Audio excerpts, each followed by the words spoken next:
حضرت فاطمہ بنت اسد سلام اللہ تعالی علیہا، مولا علی کی والدہ ماجدہ، سرکار فرماتے تھے میری ماں فاطمہ بنت اسد، وہ میری ماں تھی۔ انہوں نے مدینہ شریف میں صحابیات کو باتیں کرتے سنا تو کہنے لگیں تم محمد صلی اللہ علیہ وآلہ وسلم کے معجزوں کی بات کرتے ہو، میں بھی تمہیں سناتی ہوں۔ تم نے تو اب دیکھے ہیں، میں نے بہت پرانے دیکھے۔ چند سال کی عمر تھی، آپ گھر میں آتے ہوتے تھے اور مجھے کہتے تھے کہ اماں جان میں نے کھجور کھانی ہے، تو میں کسی چیز سے کھجوریں اتار کے دیتی، جتنی طبیعت ہوتی تو کھاتے۔ ایک دن میں نہیں تھی تو آ گئے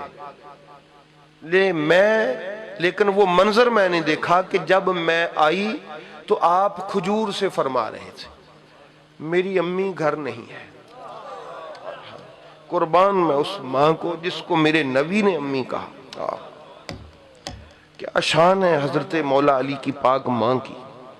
تو اے کھجور نیچے آ، کھجور کا درخت نیچے آیا، اپنی مرضی سے کھجوریں توڑی، فرمایا اوپر جا، میرے نبی پاک کے کہنے پہ وہ اوپر چلا گیا۔ اچھا اب آپ مجھے بتائیں کھجور کا تنا جو ہوتا ہے اس میں کوئی لچک ہوتی ہے؟ کبھی سنا کھجور کے تنے میں کوئی لچک ہو؟ جس طرح یہ پپل یا یہ شہتوت وغیرہ کے درخت ہیں ان میں تو پھر کچھ لچک ہوتی ہے، وہ جھک بھی جاتے ہیں۔ کھجور میں لچک نہیں ہوتی، لیکن اسی کو تو معجزہ کہتے ہیں جس میں لچک نہ ہو اس کو یوں نیچے کر لینا کہ وہ سلامت بھی رہے اور کام بھی ہو جائے۔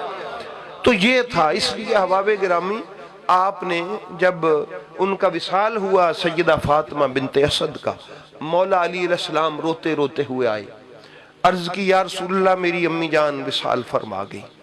مولا علی علیہ السلام کے بتانے پر میرے محبوب روئے اور جا کے کہا بیبیوں کو کہ غسل کے بعد مجھے بتانا۔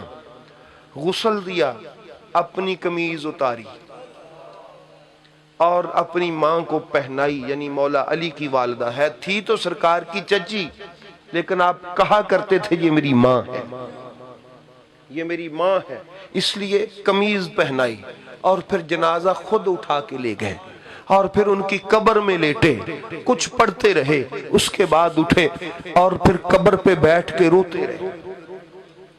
آئے ہائے کیا شان تھی ان کی۔ اور پھر لوگوں کو بتایا کہ لوگوں ایک دن میں نے اپنی چچی جان سے کہا کہ لوگ قیامت والے دن برہنہ ہوں گے، بے لباس ہوں گے، لباس نہیں ہوگا۔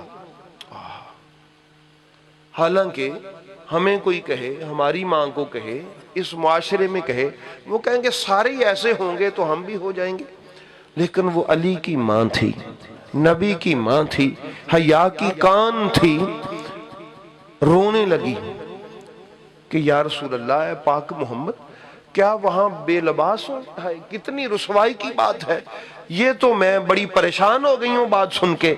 آپ نے فرمایا کہ میں نے کہا کہ امی جان آپ پریشان نہ ہوں، میں اللہ سے عرض کروں گا کہ میری ماں فاطمہ بنت اسد کو مولا قیامت والے دن بے لباس نہیں جنت کا لباس عطا فرمانا، اور اسی لیے میں نے اپنا لباس پہنا کے قبر میں روانہ کیا، اپنا لباس پہنا کے روانہ کیا ہے۔ اور ایک دن میں نے کہا، ایک دن کہ قبر میں سختی ہوتی ہے، قبر میں عذاب ہوتا ہے، قبر میں وحشت ہوتی ہے، اور کہنے لگی کہ رونے لگی کہ یہ تو بڑی پریشانی کی بات ہے۔ آپ نے پوچھنے لگی اس کا کوئی حل؟ آپ نے فرمایا یہ جو غلام ہے اگر آزاد کر دے تو اس کے ہر عضو کے بدلے، انسان ہے نا وہ بھی، اللہ قبر میں آزاد کرنے والے کے اعضاء کو سلامت رکھتا ہے۔ تو کتنے غلام تھے؟ فرمایا پاک محمد گواہ ہو جائے میں نے ساری کنیزیں، سارے غلام آقا آزاد کر دیے، لیکن پھر رونے لگی۔